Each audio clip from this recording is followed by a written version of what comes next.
Hello, this is Josh. I just want to share real quick what I learned through the work assignment today. Basically, we had to go over the movie It Happened in One Night and then choose another romantic comedy and kind of like compare the two as far as like their hallmark, bullet points were, and all that kind of good stuff. So after watching It Happened One Night, it reminded me a lot of other movies like Gone with the Wind I've seen that are a little older. But anyway, I chose The Wedding Singer to watch in contrast to that one. That one exhibited, is a word I learned today, in theaters in 1998. I was about 9 years old at the time. The most notable hallmark of the movie, and It Happened in One Night, was the boat scene in the yacht. When in the very beginning, really, where the main actress and the male were basically arguing, going back and forth with a lot of rapid fire going on there. She slaps him, and then he slaps her. Strong-willed. She's arguing with him about a divorce and whether or not that man's going to do something about it. She later just jumps off the boat. So a lot going on just with that alone. So a lot of aggravation as well. And it really just kind of portrayed a lot of exotic luxuries there. I mean, they're on a yacht and it looked pretty nice too. So I thought that was worth note taking. I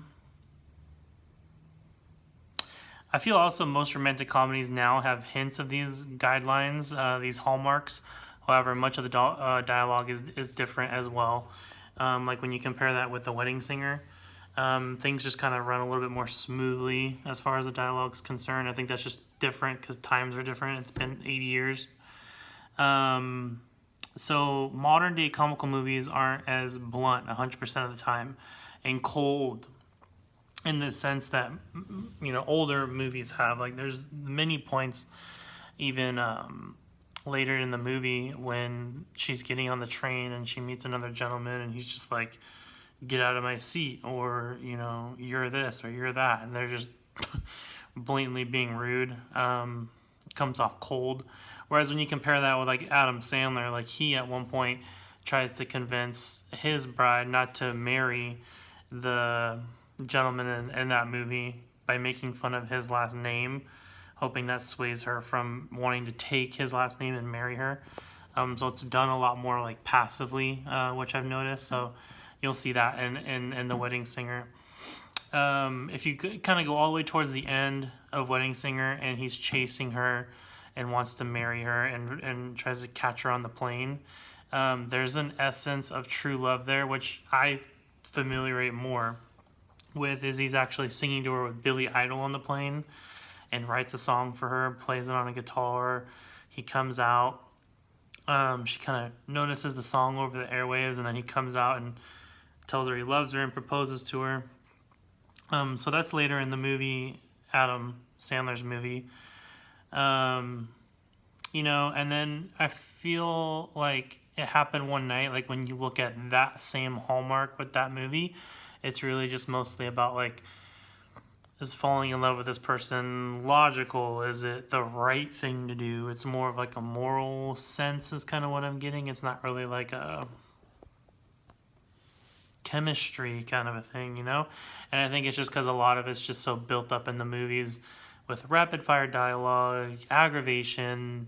Maybe that was funny and entertaining. Maybe it stirred the pot, you know, and it was exciting. But nowadays, you you watch those kind of movies and you're just like, man, what's wrong with those people? In my opinion, anyway. So that's about it. I'm going to post the paragraph or so that I kind of wrote to kind of help me outline what we were supposed to do. I'd say the last thing I haven't talked about yet would be if I can change one thing about The Wedding Singer, what would it be? Honestly, that I would be in it.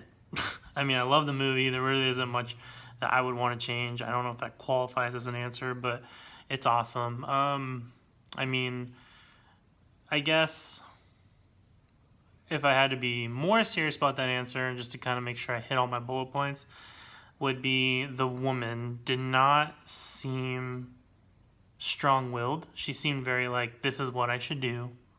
This is the right thing to do, and didn't really have an opinion. Adam Sandler had to like woo her, You know, she didn't really have like a strong-willed opinion about what she wanted to do, which was contrary to her sister in the movie. So it's kind of like, I guess that would have been nicer to see, not just like one leading actor kind of doing all the work there. You know, like if it is true love, then wouldn't she be meeting him halfway?